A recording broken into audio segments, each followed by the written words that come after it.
Hey guys, John from the John Muir Show here, and since her embarrassing defeat back in the November 2016 presidential election, of course we've heard a ton of excuses coming from the failed Democratic candidate Hillary Clinton as to why she lost to now President Donald Trump. And of course those have ranged quite a bit from good old sexism, which her and a lot of her friends like to play as a card, to of course white women apparently being feeble-minded and not knowing how to escape from the grasp of their husbands and bosses, according to Hillary.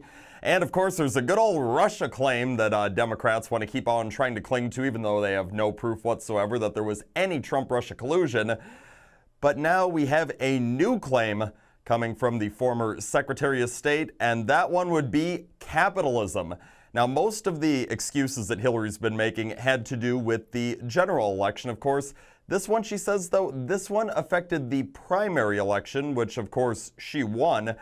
And she's saying that capitalism hurt her with a lot of Democratic voters because a lot of them now are socialist. Of course, the party moving ever to the left. You have people like one of her primary opponents, Bernie Sanders, the Vermont senator, who himself is a socialist and has garnered a lot of support for that senseless idea, which has proven to be a failure in other countries. But for some reason, a lot of really stupid college kids with blue hair and lip rings seem to be just biting every single thing that he puts down for him and eating it up.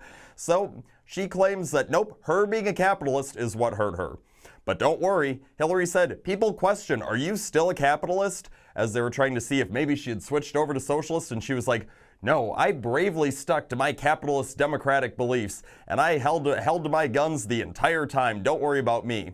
Yeah, but before we go making her seem so noble and all that, keep in mind that it is people like Miss Clinton and former President Barack Obama who have drastically changed their views on some very, very important topics just within the past couple of years, all to try to bow down to an absolutely senseless left. For example, I mean, take a look at what Clinton and Obama used to believe on things like immigration and open borders, and then take a look at what they believe now, just trying to bow down to a bunch of far-left radicals on some senseless views that are actually really anti-American.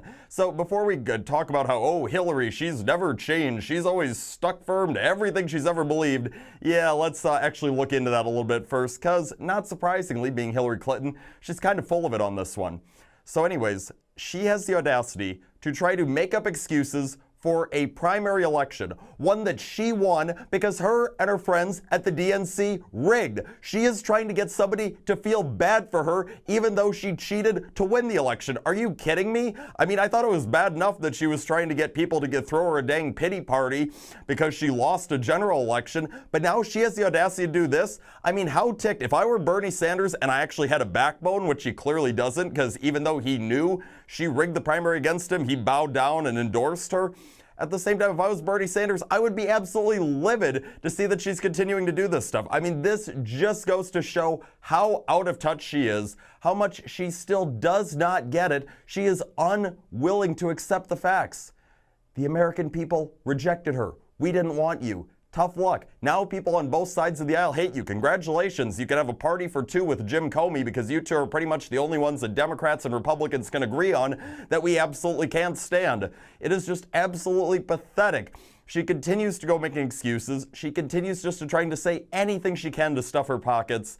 And hopefully for the sake of sense in this country, she'll go away. But quite frankly, for the sake of Republicans in this country, Hillary, please keep on talking. Just do it all the way through the midterms. Do it all the way through the next presidential election if you want, because you right now continue to be one of the best friends that the GOP has.